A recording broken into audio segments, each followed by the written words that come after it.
They don't listen to world opinion. They're assisted instead by the big powers. And so they carry on. The change that is going to take place is an escalation of the internal conflict in South Africa.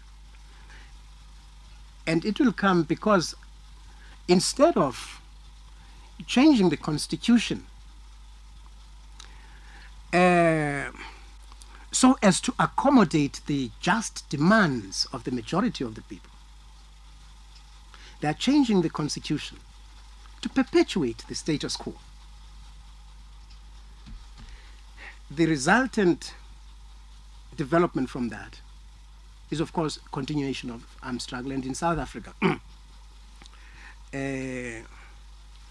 it's going to be as violent and as bitter as it has been anywhere in the world, I think. That is obvious from the hectic preparations that are going on under orders from Minister of Defense throughout the country, at homes, in townships, their townships, factories, in small dorps, in towns, on the farms, hectic preparations, which, of course, ensure this escalation, because they are predicated on the knowledge that the oppressed are on the offensive. A clash is coming. Now, therefore, the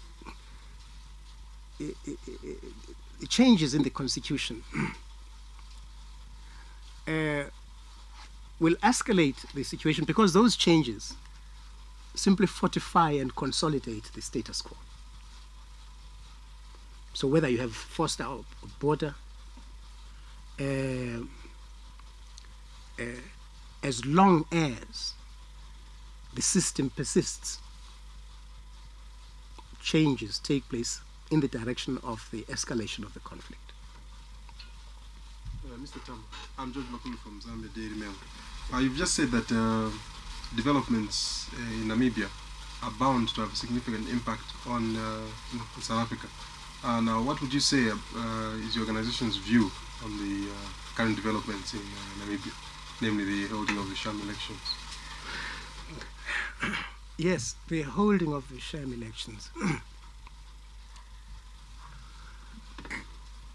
Well, if we needed one more example to demonstrate who our enemies are in this struggle, the fact that there are sham elections taking place in Namibia today provides such an example. How has it come about that, in complete defiance of the unanimous positions of the Security Council, the United Nations, elections are taking place in December? How has that come about? It has come about because the Namibian people are confronted with throwing the Foster regime out of their country. They agreed to talk, which is always a good thing. They agreed to talk. 5 Western powers appointed themselves as the yes, but they were not 5. There were 6. South Africa is part of that 5. So SWAPO was negotiating with itself on the one side and the group of 6 on the other. That is the reality.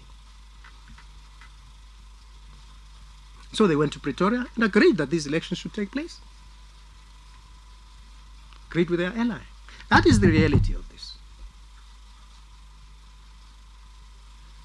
And we must not be deceived about who is our friend and who is our enemy. If we are deceived, we'll go wrong. These elections, which are a kind of an abuse of the willingness of the Namibian people to cooperate. Any Namibian, of course, SWAPO has stated its position, but even the few who are being bullied into participating. They are a kind of rehearsal. It's the only elections I've heard of in the world where after the elections, nothing happens. You don't have a National Assembly. You have presumably members of parliament, but they go nowhere. There's no cabinet. Nothing happens. The colonial ruler carries on until April. So what are the elections about? They're a rehearsal for any elections that may be held before.